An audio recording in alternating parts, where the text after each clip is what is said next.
अगस्त बीत चुका है, लेकिन सितंबर में भी सैलाब का सितम लोगों की मुश्किलें बढ़ा रहा है। देश के ज्यादातर राज्यों में बारिश का दौर जारी है।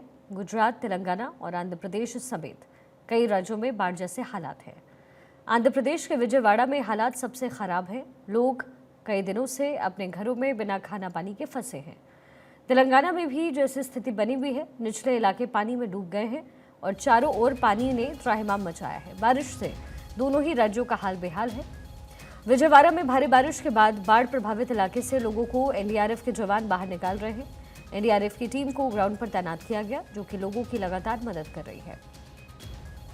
सोशल मीडिया पर बाढ़ की तस्वीरें भरी पड़ी हैं, जहां लोग अपनी जान बचाने के लिए जूझते नजर आ रहे हैं। बाढ़ से जूझ रहे आंध्र प्रदेश के विजयवाड़ा का बृहस्पतिवार को केंद्रीय कृषि मंत्री शिवराज सिंह चौहान ने हवाई सर्वे किया है। उन्होंने बाढ़ प्रभावित इलाकों का नाव में बैठकर जायजा लिया। आंध्र प्रदेश के मुख्यमंत्री चंद्रबाबू नायडू ने शिवराज सिंह चौहान को बाढ़ के बारे में जानकारी दी। केंद्रीय मंत्री शिवराज सिंह चौहान ने कहा कि विजयवाड़ा में अभूतपूर्व संकट की स्थिति है। उन्होंने कहा कि संकट की घड़ी में प्रदेश सरकार ने मुख्यमंत्री नायडू के नेतृत्व में दिन रात काम किया और केंद्र ने भी भरपूर सहयोग किया। एनडीआरएफ की टीमें यहां पर लगातार काम कर रही है। इतने भयानक जल प्रलय के बाद भी मानव जीवन का नुकसान बहुत न्यूनतम हुआ है।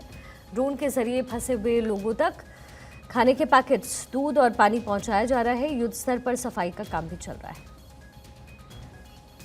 5 दिन से लोगों के घरों में अभी पानी है। हम जिस क्षेत्र में आए हुए हैं, बुढ़मेरू जो नहर थी उसके ब्रीच होने के कारण और ऐसी बारिश कभी 50 सालों में नहीं हुई, एक साथ भयानक बारिश होने के कारण ये स्थिति बनी है।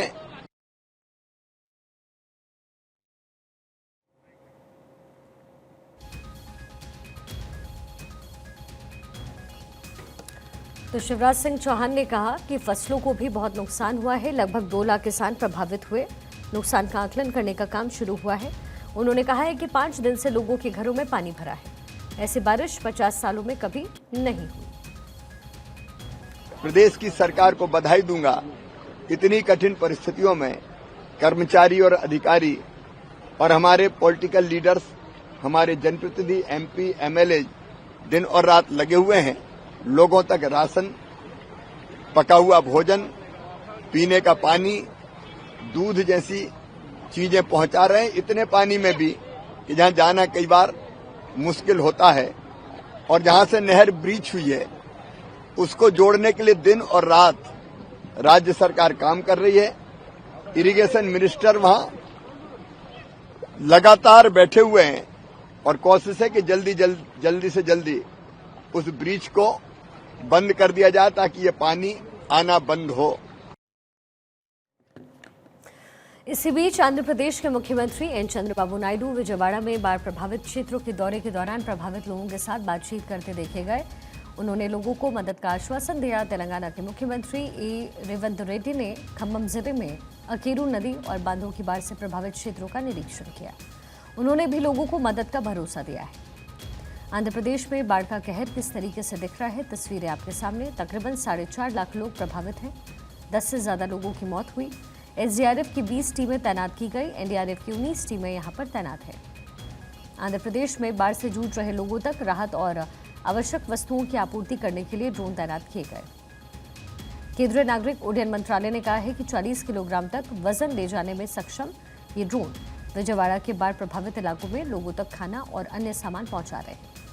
नागरिक उड्डयन मंत्री राम मोहन नायडू ने कहा कि ड्रोन में आपातकालीन स्थिति के समय पर राहत पहुंचाने की क्षमता है। भविष्य में इस मॉडल का उपयोग आपदा राहत के लिए भी किया जाएगा। मंत्रालय ने यह भी कहा है कि राहत अभियान को तेज करने के लिए देश के कई इलाकों में ड्रोन मंगवाए गए हैं। राहत कार्यों के लिए ड्रोन का प्रयोग करने वाला आंध्र प्रदेश देश का पहला दक्षिण भारतीय राज्य बन गया है।